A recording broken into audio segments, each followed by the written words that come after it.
그 후에 욥이 입을 열어 자기의 생일을 저주하니라. 내가 낱날이 멸망하였더라면 산에 아이를 배웠다 하던 그 밤도 그러하였더라면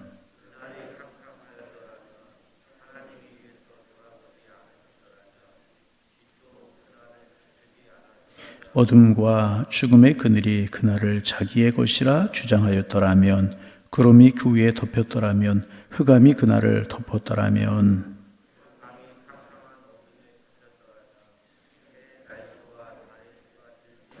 그 밤에 자식을 배지 못하였더라면 그 밤에 즐거운 소리가 나지 않았더라면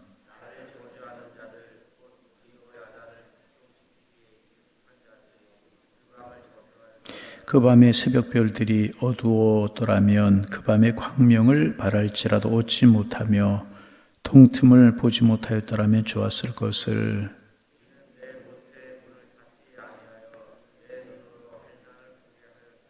11절 12절 함께 보십니다. 어찌하여 내가 태에서 죽어나오지 아니하였던가. 어찌하여 내 어머니가 해산할 때에 내가 숨지지 아니하였던가. 어찌하여 무릎이 나를 받았던가. 어찌하여 내가 젖을 빨았던가. 아멘. 욥기서 2장 마지막 부분에서 욥의 세 친구가 욥을 찾아옵니다.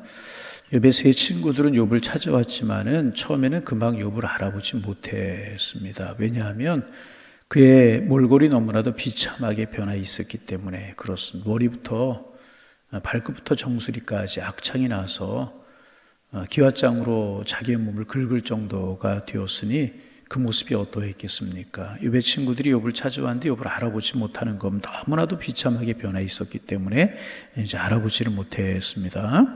그리고 욥을 알아보고는 친구들이 다 함께 우는 겁니다. 그리고 옷을 찢고 머리에 재를 뒤집어 쓰고 7일 동안 아무 말도 없이 욥과 함께 앉아 있었습니다. 그들은 이제 욥의 고통에 대해 충분히 공감을 했습니다. 그리고 사람의 말로는 도저히 위로할 성질의 것이 아니라고 하는 것을 알고 무려 7일 동안이라 아무 말도 없이 이불 다무고 함께 앉아 있었던 것입니다. 여러분 얼마나 욥이 당한 고난이 어렵고 힘들었으면 7일 동안이나 죄를 뒤집어 쓰고 함께 울면서 아무런 말을 하지 않았겠습니까? 욥이 당한 고난의 정도가 얼마나 심했다는 것을 우리가 알 수 있는 것 아니겠습니까? 여러분 어려움을 당한 성도들 종종 찾아갑니다. 그런데 사람의 말로 무슨 위로를 할 수 있을까? 그런 생각이 들 때가 있어요. 그렇지만 욥이 당한 고난 정도는 아닌 것 같아요. 그렇지만 하여튼 사람의 말로 무슨 위로를 할 수 있을까? 그런 생각이 들 때가 있습니다. 그러나 놀라운 사실은 뭐냐 하면 사람의 말로는 위로가 되지 않고 사람의 말로 어떤 말로 위로할 수 있을까 생각이 되다가도 하나님의 말씀이 위로가 되는 경우가 많이 있습니다. 그러게 여러분 하나님의 말씀이 위로고 하나님이 진정한 우리의 주인이시라는 거예요. 하여튼 이제 그런데 욥의 세 친구는 욥이 당하는 고난이 도저히 사람의 말로는 위로할 수 없을 것이라 판단하고 무려 일주일 동안이라 아무 말 하지 못하고 있었습니다. 죄를 뒤집어 쓰고 욥과 같이 슬퍼했습니다. 그리고 일주일 만에 이제 욥의 친구들이 먼저 이제 욥을 위로하는 것이 아니라 그렇게 일주일이 있다가 누가 먼저 말을 하냐 하면 욥이 먼저 말을 꺼내기 시작합니다. 그런데 욥에서 나온 말이 바로 욥기서 3장의 내용들입니다. 조금 우리가 읽기가 어렵고 다가오지 않지만 욥이 하는 말이 이제 3장 1절부터 시작되는 그런 말입니다.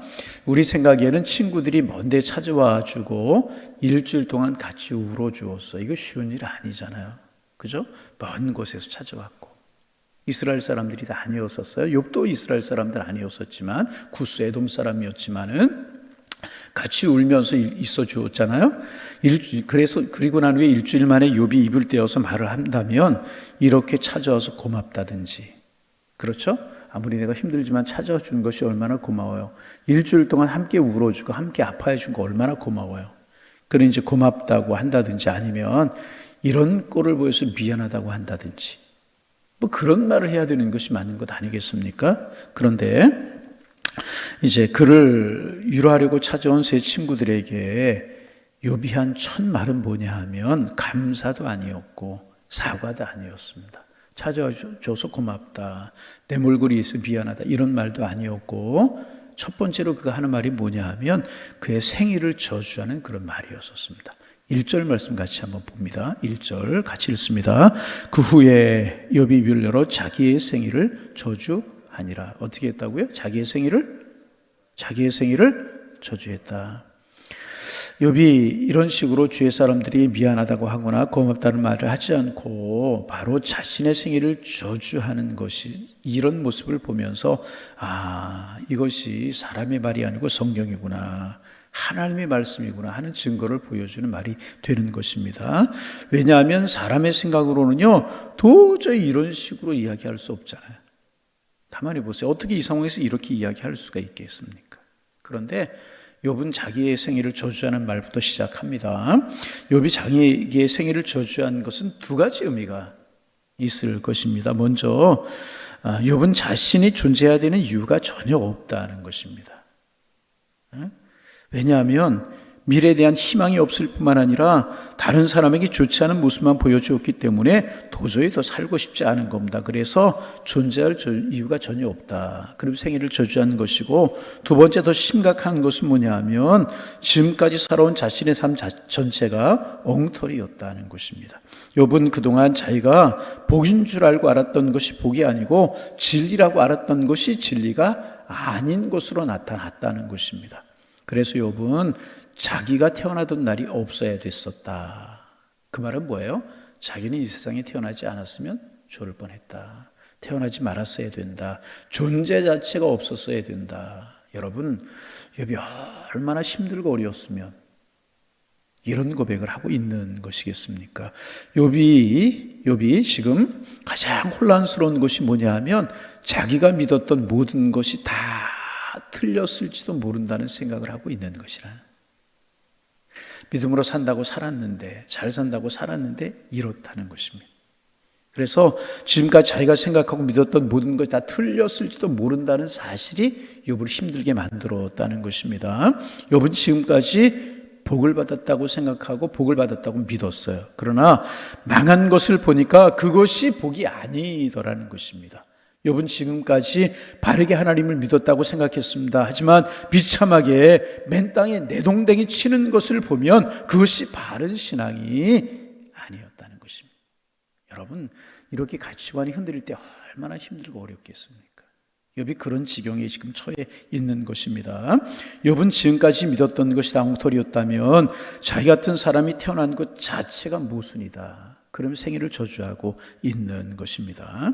그래서 우리가 이제 한 절 한 절을 다 볼 수 없지만 우리가 건너뛰어서 8절 말씀 한번 보실까요? 8절 말씀 소리내서 읽어봅니다. 나를 저주하는 자, 그 리워야단을 격동시키기에 익숙한 자들이 그 밤을 저주하였더라면. 보통 악어는 이제 거기에 이제 나와 있는 것처럼 리워야단이라고 하지 않습니까? 이것은 바다용을 가리키는 말입니다. 바다용. 그런데 옛날 사람들은 바다에 아주 거대한 용이 있었다고 그렇게 생각을 했다고 그래요. 그래서 이 거대한 용이 지나가는 배들을 감아서 두르고 감아서 붙들고 사람을 잡아먹는다고 생각을 했다고 이제 그래요. 그러니까 이 말은 뭐냐 하면 하나님은 이런 용까지 부리시는 분이신데, 용까지 부리시는 분이시란 말이야. 그 거대한 용까지 부리시는 분이 하나님이신데 왜 자기가 태어나던 날에 재앙을 일으키지 아니하셨는가? 그런 이야기를, 그만큼 욥이 힘들고 어려운 자기의 고백을 하고 있는 것입니다. 여러분, 그러나 여기에서 우리가 알아야 될 것이 있어요. 분명히 알아야 될 것이 있습니다. 지금 욥이 이야기하는 것처럼 욥의 삶이 결코 무의미한 삶이 아니었다는 거예요. 여러분 믿으시기를 바랍니다.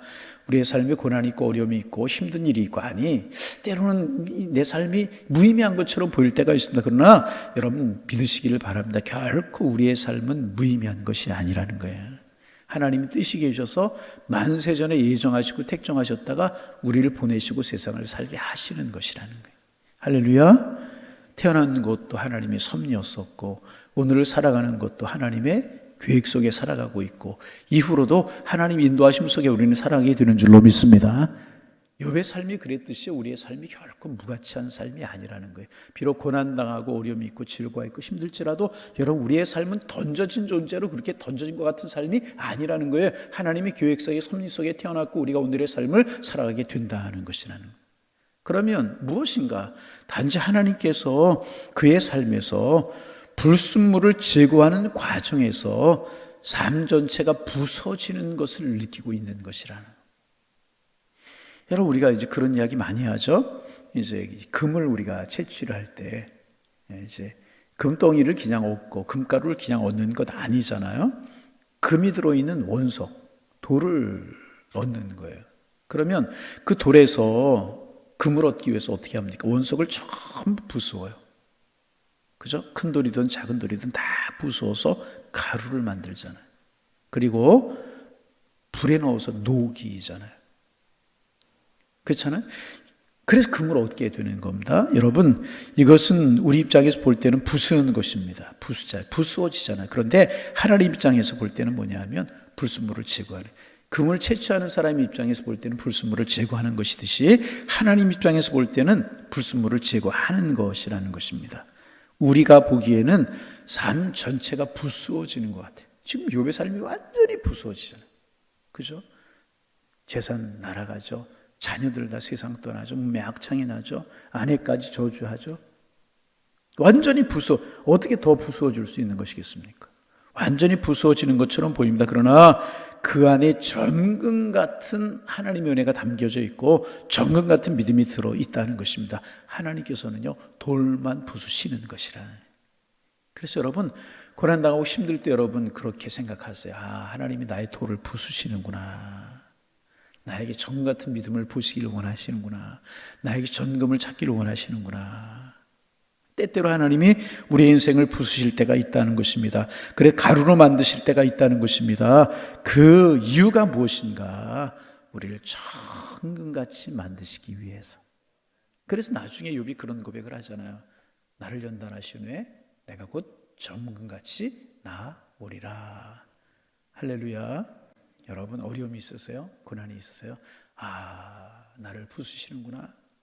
단순히 부수시는 것이 아니고 나를 정금같이 귀하게 연단하시고 나의 금을 찾기를 원하시는구나. 아멘. 이렇게 고백을, 고난을 당할 때 이런 고백하기가 쉽지 않아요. 그래서 하나님께서 이런 욥과 같은 말씀을 우리에게 보여주시는, 욥을 통해서 그런 과정이구나. 그런 것을 보면서 우리를 볼 수 있게. 성경이 그런 것이잖아요. 이런 이야기를 보면서 결국 이런 일이 나에게도 올 수 있고 그럴 때 나를 정금보다 귀하게 만드시려고 하시는 하나님의 계획 그 속에 담겨져 있구나. 깨닫게 하시려고 하는 하나님의 섭리가 그 속에 담겨져 있다는 거예요. 그래서 결국 욥의 고백은 이런 것입니다. 이제 하나님 저는 처음부터 잘못 시작했습니다. 하나님 저는 처음부터 잘못 믿었습니다. 하나님 앞에 저의 삶이 엉터리였나 봅니다. 하나님께서 저의 삶을 부수시는 것이 너무 아파서 차라리 태어나지 않는 것이 더 좋을 뻔하였습니다. 이런 고백을 지금 욥이 하고 있는. 너무너무 힘들고 어려우니까 차라리 내가 태어나지 않았으면 좋을 뻔했나 봅니다. 우리가 힘들고 어려울 때 내가 왜 사나 그럴 때가 있잖아요. 그런 고백을 욥이 지금 하고 있는 것입니다. 그러면서 이제 욥은 9절에 12절에서 자기가 태어나던 순간으로 돌아가서 생각을 해봅니다. 시간이 가니까 좀 읽기가 그렇고, 그때 하늘에서는 새벽별이 빛나고 있었고 특히 귀한 집 자식이 태어났기 때문에 새벽별이 더 아름다웠을 것이라는 겁니다. 아이는 건강하게 태어나서 울고 어른들은 싱글벙글합니다. 그리고 아이는 소리내어서 져서 힘차게 이제 빨았습니다. 그런데 욥에게는 이 모든 것이 후회스럽다는 거예요. 그렇게 힘들고 그렇게 어렵고 그렇게 고통스럽고 그렇게 아프다는 것입니다. 이 세상에서 여러분 이제 그 하나님의 백성으로 산다라고 하는 것이 우리에게 힘들고 아플 때가 있어요. 그렇잖아요? 우리가 세상에서 힘들고 어려울 때가 있잖아요. 그래서 이제 그런 생각해 봅니다. 아마도 우리 중에서 하나님을 처음 믿을 때부터 하나님이 우리를 이렇게 금을 채취하시기 위해서 부수시는 것처럼 우리를 부수시고, 하나님 우리의 신앙과 믿음을 정금보다 귀하게 하기 위해서 우리를 연단시키셨다면 아마 우리 신앙생활하고 믿지 않았을 사람도 있을 거예요. 아마도 그럴 겁니다. 그런데 이제 어느 정도 예수 믿고 난 후에 하나님께서 우리를 연단시키실 때가 있다는 것입니다. 그때 예수 믿는 것을 원망하는 사람 많이 있을 거예요. 내가 왜 예수 믿어 이런 고난을 당하는가. 그럴 사람들이 있다는 것입니다. 그래서 어떤 사람 뭐냐면 이제 자기를 전도한 사람을 찾아가서 왜 나 전도해서 예수 믿게 하느냐고 이제 그런 사람도 있대요. 힘들고 어려우니까 왜 고난이 있게 이제 했느냐고 이제 그런 사람이 있다는 것입니다. 그런데 우리가 이제 알아야 될 것은 뭐냐 하면 왜 고난이 있느냐, 왜 고난이 있느냐. 지난 금요일 날 이제 우리가 나누었던 말씀 여러분 기억하십니까? 이렇게 사탄이 이렇게 욥을 해치하는 것 같았어요. 그런데 하나님은 자신 있으셨단 말이죠. 왜? 다시 해치한 것을 다시금 맞추실 수 있는 분이 하나님이시고 다시 맞추실 때에는 그 해체하기 이전보다도 아름다운 모습으로 만들어 가시는 분이시기 때문에 하나님 자신 있으셨다는 거예요. 그래서 욥이 당하는 고난을 허락하셨다는 거예요. 지금 욥이 힘들고 어려워서 이런 고백들을 많이 하고 있지 않습니까? 그러나 분명한 것이 있어요. 이런 모든 과정은요 하나님의 장중에서 이루어지고 있다는 거예요. 하나님의 장중에서 이루어지고 있다면 결과는 어떻게 되는 것입니까? 이기려는 것이고 승리하는 것이고 견디는 것이고 결국 그래서 어떻게 되는 거예요? 더욱더 정금보다 귀한 사람으로 빚어지게 되는 것이라. 그래서 여러분 우리가 꼭 기억해야 될 것, 고난 없이 영광도 없다 그런 이야기죠. 십자가 없이 부활이 없다 그런 이야기 우리가 많이 하지 않습니까? 고난 없는 신앙은 환상이라는 거예요. 이걸 우리 기억해. 고난 없는 환상은 우리는 고난 없기를 원해요. 시련 없기를 원해요. 어려움 없기를 원해요. 평안한 삶을 살기. 그러나 고난 없는 신앙은 환상이라는 것입니다. 고난을 통해서 바르게 세워져 가고 만들어져 가고 성숙해져 가고 하나님의 뜻을 발견해 가고 하나님께 가까이 나가게 되는 것이라. 우리 고난 없으면 예수 잘 믿을 것 같죠? 아니라는 거예요. 마치 어린아이들이 옛날 어른들 그런 이야기 하셨던 거 기억합니다. 이렇게 아프고 나고 앓고 나면 잘한다고. 고난이 그런 것이라는 거예요. 여러분, 그래서 우리가 욥기서의 결론을 우리가 알고 있잖아요. 결국 어떻게 됐나요? 이런 모든 과정 얼마나 힘들었겠어요. 그래서 오늘 아침 말씀을 준비하다 어제 오후 예배 시간에 나눈 말씀이 다시 생각이 났어요. 사울에게 고난이 있었어요. 아버지의 나귀를 잃어버렸어요. 그 나귀도 암나귀, 재산 목록 중에 귀한 것을 잃어버렸다는 거죠. 그런데 그것을 아무리 찾으면 찾을 수가 없었어요. 힘들고 어려움이 없고 고난이었다는 거죠. 그런데 결국 힘들고 어렵고 고난 통하여서 어떻게 되었습니까? 사울이 사무엘을 찾아가요. 사무엘이 영적인 지도자의 정치적인 지도자의 군사 지도자 사무엘을 찾아갔다는 것은 하나님을 찾았다는 거예요. 결국 하나님을 찾게 되잖아요. 고난 중에서. 그리고 사무엘에게 뜻밖의 나귀를 찾았다. 어디 있느냐고 물으러 갔는데 어떻게 하면 찾을 수 있냐고 물으러 갔는데 사무엘의 이야기는 찾았다는 거예요. 그래서 한 걸음도 내가 왕이 될 것이다. 그리고 내게 성령이 임할 것이다. 여러분 나귀를 찾으러 가는 것 고난이었잖아요. 나귀를 잃어버린 거. 그런데 그것을 통해서 자기의 사명도 깨닫고 사명을 감당할 수 있는 성령의 은혜도 경험하게 되었다는 것입니다. 이게 고난당함이 우리에게 유익이라고 하는 주님의 말씀이라는 거예요. 지금 욥이 너무너무 힘들어가니 괴로워하고 있어요. 너무너무 괴로워하고 있어요. 그런데 분명한 것, 이런 과정을 통해서 욥이 천금보다 귀한 사람으로 연단되고 있는 과정이었다는 거예요. 이 사실을 우리가 믿음의 눈으로 바라보고 오늘을 살아가셔서 우리가 사물을 바라보고 고난을 바라보고 일들을 바라보는 우리의 영적인 성숙이 조금 더 자라가기를 원하고 눈이 열리기를 원하고 영안의 안목이 열릴 수 있는 축복이 우리에게 있어지기를 소망합니다. 이런 욥기서를 보면서 보는 눈이 좀 달라지고 대처하는 자세가 조금 달라진다면 그것이 은혜라는 것입니다. 우리가 욥처럼 이런 고백할 수 있어. 얼마나 힘들었으면 자기가 태어난 날을 저주하겠어요. 차라리 태어나지 않았으면 좋을 뻔했겠다고 이런 이야기를 할 수 있었게. 이렇게 힘들었다는 거예요. 우리도 그런 중에 있을 수 있고 그런 일들이 앞으로 있을 수 있다는 거죠. 그러나 우리가 바라봐야 될 건 무엇인가? 그 뒤에 하나님의 축복이 우리에게 있다는 사실, 우리가 믿음의 눈으로 바라보고 우리를 부수시는 주님의 손길을 이해함으로 주님 꽉 붙드실 수 있는 은혜가 우리에게 있어지기를 주님의 이름으로 축원합니다. 기도하겠습니다. 하나님, 오늘 한 날 또 은혜로 시작하게 하시오리 감사합니다. 하나님, 오늘을 살게 하시는 주님의 섭리와 주님의 계획이 있음을 우리 깨닫고 오늘도 눈을 들어 하늘을 바라보며 살아가는 저희의 삶이 될 수 있도록 인도하여 주옵소서. 하나님, 오늘로 무더위가 계속이 되고 또 이제 비가 많이 내릴 것이라고 말들을 하는데, 하나님, 무더위 속에서 장막 가운데 우리를 지키신 하나님의 사랑을 기억하고 오늘도 하나님 생각하며 믿음으로 살아가 날마다의 삶이 축복의 은혜가 될 수 있도록 주님 인도하여 주옵소서. 하나님, 특별히 욥이 얼마나 당하는 고난이 심했는지 친구들이 찾아와서 욥의 모습을 보며 욥도 알아보지 못하였고 욥을 알아보고 나서 아무런 이야기하지 못하고 7일 동안 함께 죄를 뒤집어 쓰고 슬퍼하며 앉아 있었던 것처럼 욥이 큰 고난을 당했는데, 하나님, 참으로 그 후에 욥이 얼마나 힘들게 자기의 태어난 날을 저주하면서 차라리 나는 태어나지 않았으면 좋을 뻔하였다, 이런 고백들을 우리가 묵상하면서 오늘 한 달을 시작합니다.